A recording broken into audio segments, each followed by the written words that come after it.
Bienvenue dans ce live différenciation, mise en œuvre et outils.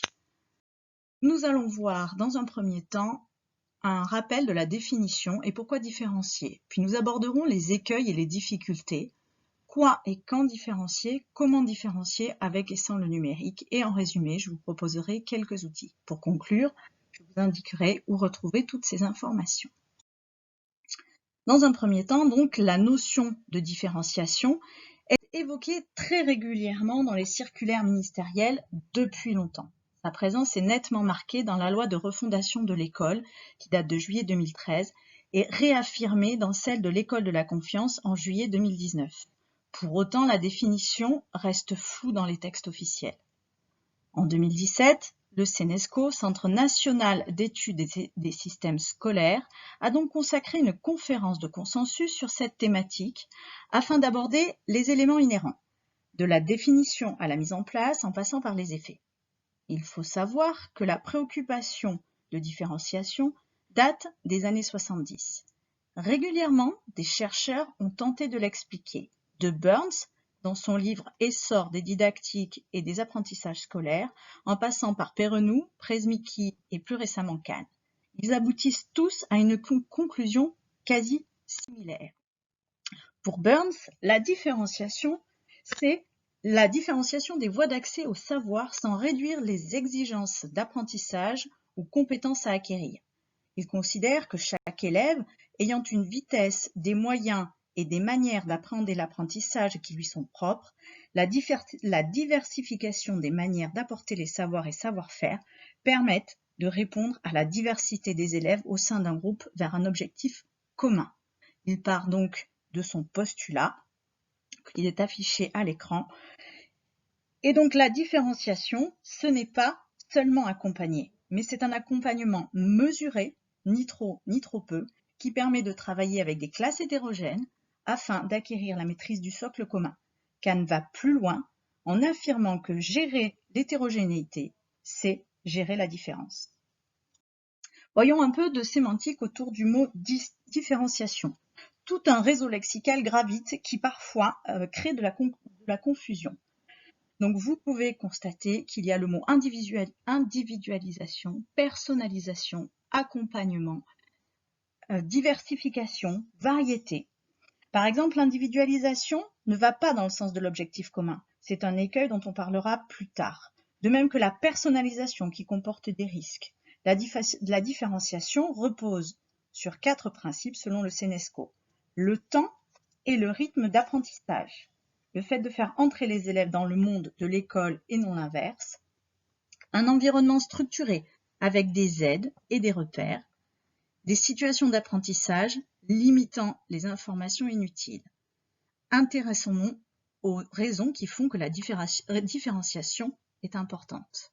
Donc elle sert à lutter contre les inégalités en agissant sur la différence, à lutter contre le décrochage scolaire en visant la réussite du plus grand nombre par la diversité des mises en œuvre, et enfin, elle doit permettre de conduire chaque apprenant au maximum de son potentiel.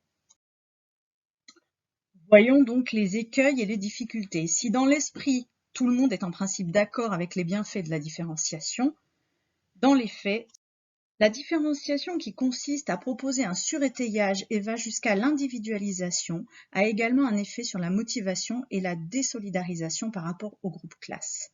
Abordons à présent les difficultés à surmonter lorsque l'on veut différencier dans sa pratique pédagogique. Il faut déterminer le profil de chaque élève sans perdre trop de temps. Qu'est-ce qui fait obstacle pour qu'il progresse? Ensuite, le type de différenciation en fonction des besoins. Il y a nécessité à coordonner ces deux éléments pour ne pas être dans l'excès, le surétayage, ou dans l'amoindrissement des exigences. Une autre difficulté qui réside dans le choix du bon moment et du bon support, avec la prise en main des outils dont l'offre est pléthorique. Souvent, le risque majeur est de se noyer et de renoncer devant l'ampleur de la tâche. Quoi et quand différencier? Dans sa conférence pour le CNESCO, Sabine Kahn considère que pour parvenir à différencier, il faut envisager son enseignement de façon globale, en réfléchissant les apports de savoir, les compétences visées et les tâches à proposer. Il faut être le plus explicite possible pour faire le lien entre les savoirs et les procédures. Enfin, chaque élève doit se confronter à la complexité. Le moment de la différenciation n'est pas figé. Il peut se faire en fonction des besoins, en amont, par anticipation ou dans la phase de découverte. C'est souvent associé d'ailleurs aux modalités de la classe inversée, avec des documents à lire, des recherches à faire, des extraits vidéo à regarder ou encore des capsules que l'on aurait pu trouver ou faire soi-même. Pendant la séquence, c'est l'accompagnement au moment où le moment de la différenciation n'est pas figé. Il peut se faire au besoin, en amont, par anticipation.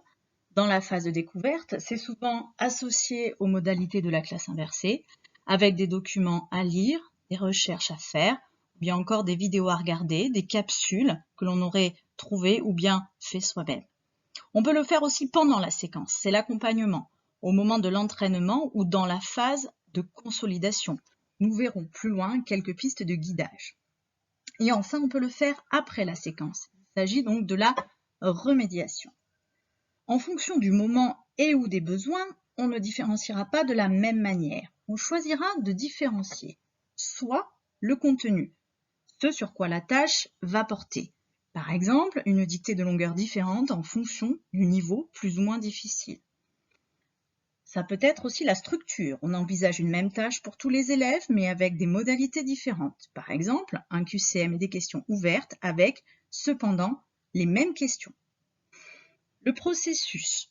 Les élèves vont parvenir à accomplir la tâche grâce à un aménagement des rythmes et des stratégies d'apprentissage. C'est là qu'interviendra peut-être le plan de travail. Ou enfin, on peut différencier la production. C'est le résultat final de la tâche. On peut par exemple envisager une rédaction faite au traitement de texte pour des élèves qui ont des difficultés en écriture. Abordons maintenant comment différencier avec et sans le numérique. On considère qu'il existe présent le cas de la classe inversée. Elle relève à la fois de la différenciation pédagogique et structurelle. Elle repose sur la mise à disposition des ressources en amont, des documents, des recherches à faire ou des capsules et ou des vidéos que l'on peut choisir en fonction du profil des élèves. Dans la classe, l'enseignant devient un guide. Il accompagne les élèves, ajuste, rectifie, permet d'avancer plus loin. Cependant, l'apparente liberté qu'offre ce dispositif nécessite un travail rigoureux en amont pour disposer des ressources et documents, les activités et les démarches en fonction des besoins. Cela permet aussi de sécuriser la tenue du groupe classe. Donc, en résumé, voyons les différentes méthodes qui ont été abordées. Le plan de travail, la classe inversée, les îlots, le travail coopératif, le tutorat, le travail en compétences. Pour cela, on peut utiliser donc les murs collaboratifs type Padlet ou Linoit ou encore Trello. Tous ces éléments n'ont pas forcément les mêmes fonctionnalités, mais permettent de déposer des documents et on peut le faire dans la classe si l'on est équipé, ou bien on peut par exemple, quand on est dans le second degré, se rendre au CDI ou encore faire le travail à la maison lorsque l'on est dans des conditions qui permettent de le faire.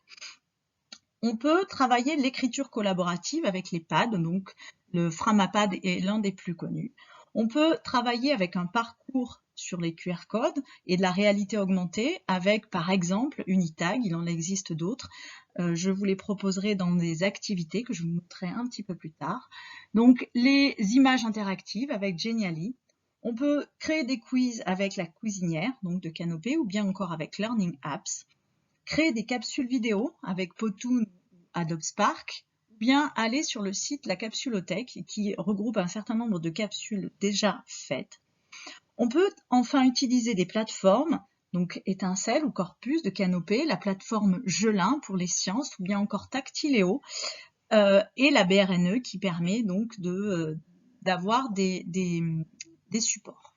Pourquoi est-ce qu'on le fait? Donc pour mémoriser, pour des exercices d'application, lorsqu'on veut mettre en place des compétences techniques, pour tout d'abord écrire, lire et dire dans chacune des disciplines, au moment des évaluations, et pour les tâches complexes avec des paliers. Ce que l'on différencie, ce sont les supports, ou bien les tâches, ou encore les activités, les consignes, les conditions de réalisation, ou bien l'aménagement du temps. Vous trouverez également des exemples avec des parcours différenciés, des parcours simples et des parcours complexes. Vous retrouverez donc ces informations sur le blog de formation de l'atelier Canopée. Voici les éléments qui m'ont permis de construire ce travail. Je vous remercie pour votre attention.